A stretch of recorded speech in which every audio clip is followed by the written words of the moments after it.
Hello guys, welcome back to my channel. അപ്പോൾ നമ്മൾ ഇന്ന് ഉണ്ടാക്കാൻ പോകുന്ന ഒരു മുട്ടമന്തിയാണ് കേട്ടോ.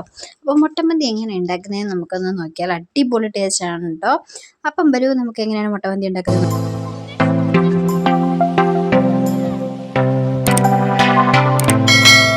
ബസ്മതി റൈസാണ് നമ്മൾ എടുത്തിട്ടുള്ളത്. 3/4 ഭാഗം വേവിച്ച റൈസാണ് കേട്ടോ. ആദ്യം 20 മിനിറ്റ് കുതിർത്തതിന് ശേഷം 3/4 വേവിൽ നമ്മൾ അരി കോരി എടുത്തു.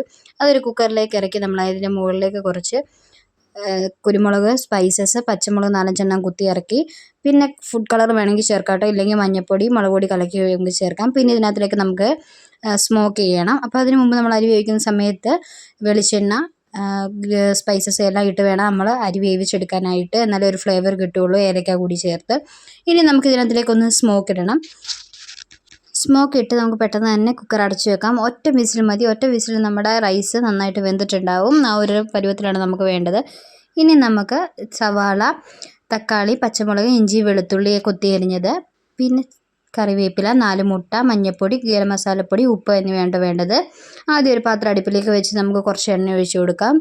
എണ്ണ ചൂടായി വരുന്ന സമയത്തിന് നമുക്ക് കുറച്ച് കടുകിട്ട് കൊടുക്കണം. കടുക് പൊട്ടി വരുമ്പോഴത്തേനും നമ്മൾ അരിഞ്ഞു വെച്ചിരിക്കുന്ന സവാള, തക്കാളി, ഇഞ്ചി, വെളുത്തുള്ളി, പച്ചമുളക്, കറിവേപ്പില ചേർത്ത് നന്നായിട്ട് വഴറ്റിയെടുക്കണം. സ്വല്പം മാത്രം ഉപ്പ് ചേർത്താൽ മതിയാവും. ഇപ്പോൾ ഈ ഒരു പരുവത്തിൽ വഴറ്റിയെടുക്കണം. തക്കാളിയൊക്കെ നന്നായിട്ട് വെന്തിട്ടുണ്ട്.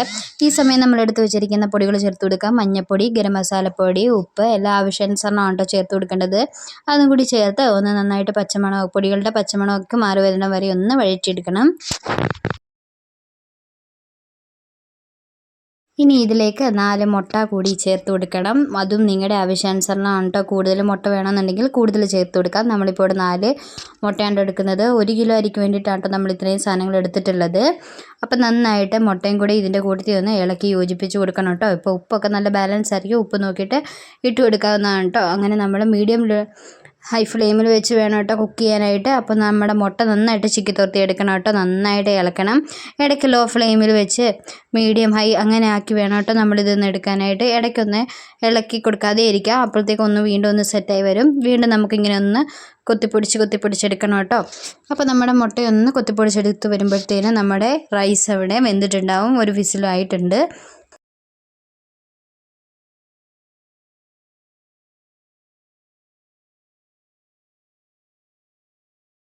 ഇനി ഇതിലേക്ക് നമുക്ക് വേവിച്ച് വെച്ചിരിക്കുന്ന റൈസ് കൂടി ഒന്ന് ചേർത്ത് കൊടുക്കണം. അപ്പം നമ്മുടെ റൈസിന് നല്ല മന്തിയുടെ മണമൊക്കെ വന്നിട്ടുണ്ട് കേട്ടോ. അപ്പോൾ ഇതാ നമ്മുടെ റൈസ് കൂടി ചേർത്ത് നന്നായിട്ട് നമുക്ക് യോജിപ്പിച്ചെടുക്കാം കേട്ടോ. നമ്മുടെ മുട്ടയും റൈസും കൂടെ നന്നായിട്ട് മിക്സ് ആവണം കേട്ടോ. അപ്പം നമ്മുടെ മുട്ടമന്തി ഇവിടെ റെഡി ആയിട്ടുണ്ട് കേട്ടോ. അപ്പോൾ ഇത്രയേ ഉള്ളൂ നമ്മുടെ മുട്ടമന്തി. അടിപൊളി ടേസ്റ്റാണ്. ചൂടോടെ തന്നെ കഴിക്കാനും പറ്റും. ഇതല്ല മാത്രമല്ല, നമുക്ക് സലാഡ് വേണമെങ്കിൽ സലാഡ്, മയോണൈസ് അങ്ങനെ എന്ത് വേണമെങ്കിലും ഇതിൻ്റെ കൂട്ടത്തിൽ കഴിക്കാം. ഒന്നും ഇല്ലെങ്കിലും കുഴപ്പമില്ല. അടിപൊളി ടേസ്റ്റാണ് കേട്ടോ. അപ്പം മസ്റ്റ് ട്രൈ ആണ്. ഫീഡ്ബാക്കൊക്കെ അറിയിക്കണം. നിങ്ങൾക്ക് ഇഷ്ടപ്പെട്ടെങ്കിൽ തീർച്ചയായിട്ടും സപ്പോർട്ട് ചെയ്ത് സബ്സ്ക്രൈബ് ചെയ്യണം കേട്ടോ. അപ്പം മറ്റൊരു വീഡിയോയിലൂടെ കാണാം. Bye, see U.